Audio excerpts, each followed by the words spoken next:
And through that, they have been able to share their knowledge with more than 5,000 investors. His interests and hobbies include running, reading, traveling, and he has run 4 10K marathons in this year alone. Please welcome the founder of Artika Sadandra, Vikram Sabarat.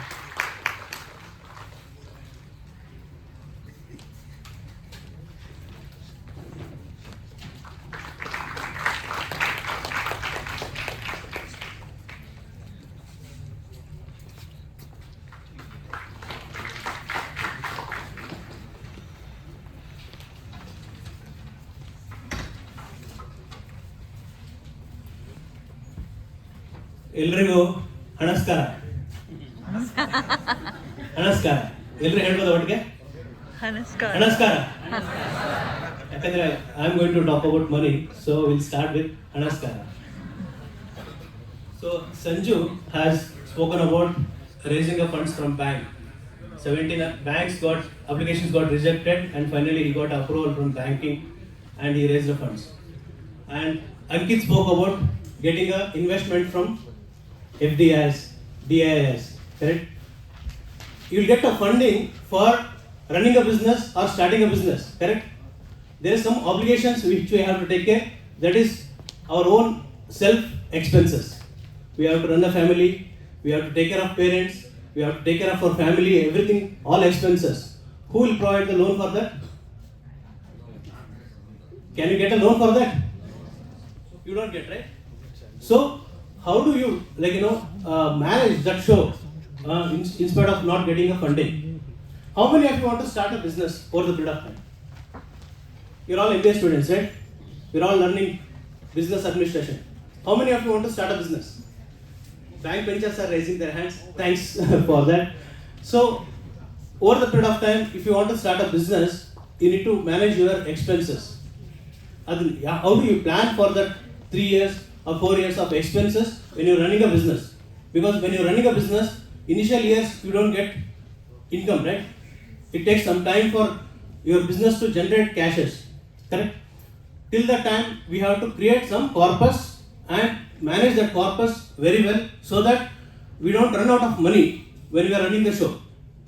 Otherwise, I have seen a lot of entrepreneurs who jump from their career and start their business, but ultimately within 1 year or within 6 months, they close their business and go back to their jobs because they're running out of cash flows, because they have a lot of commitments to take care. They have loans, they have kids' education to be taken care, their family has to run, everything has to be taken care.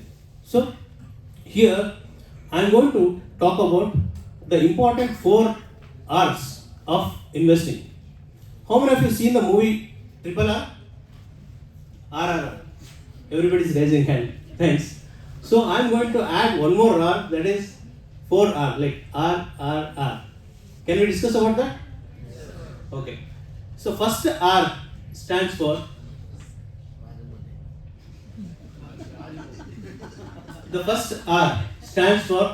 regulation. Whenever I want to invest my money, I have to ensure that whatever I'm investing, it is well regulated. Can I ask you, who is the regulator for banks? Super. Who is the regulator for insurance? Super. Who is the regulator for stock market? Yeah. Before you invest any hard-earned money, you should check who is the regulator.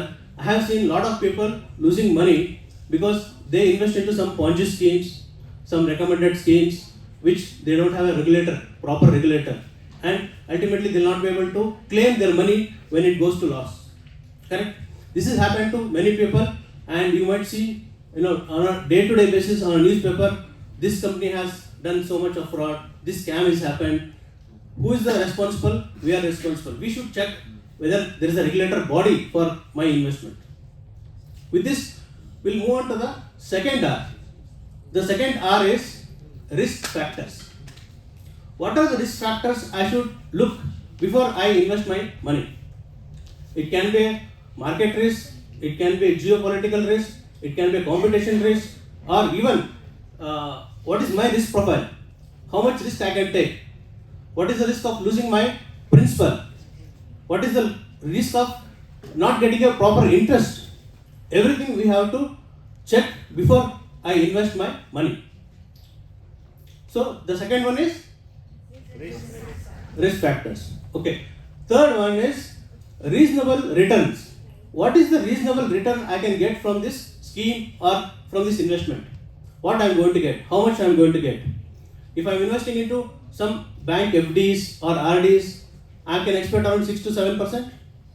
Similarly, when I invest into provident funds, I can expect around 7 to 8%. Like that, each and every product has got its own risk, return generating capacity. We need to understand how much return it will generate. Based on that, we should invest. Many people lose money because they have unreasonable return expectation. One of a friend or one of a relative, they told, you will get 15%, 20%, 30%, and they blindly go and invest.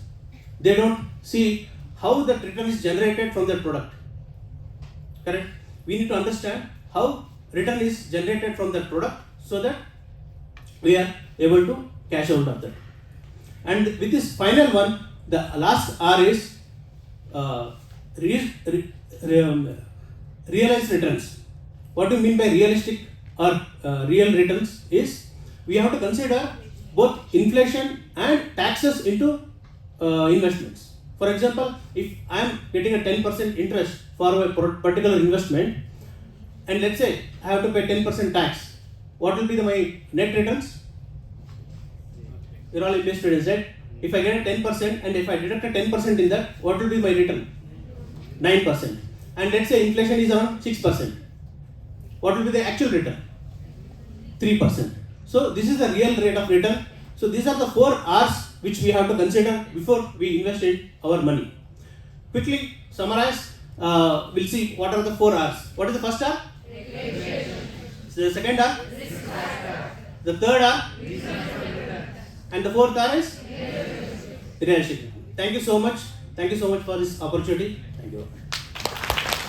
Vikram, before you go, I have a question. Most of them are students except for the faculties. This question is not for the faculties. When can a student start investing? Most of the students, I guess some of them are already started investing. Is it? So you mean to say that I am late?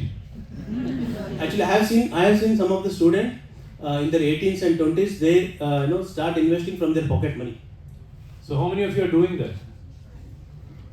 Because investment can be started with just 100 rupees also. Absolutely. So it's never too early to start investing. That's the message with the 4 R's. Do you know why there are 4 R's there? Why there are 4 R's?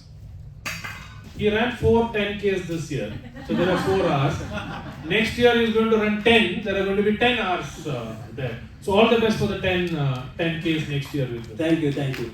And also just in case if you need more details, you can check our YouTube channel, Arthika Swatantra. Thank you so much. Arthika Swatantra is the name. So this is the name of his company. You can take a note of it. Vikram will be more than happy to help you because his objective is to help 1 million investors in the next few years. That's what Vikram is targeting. Okay, let's move on. Any takeaway so far?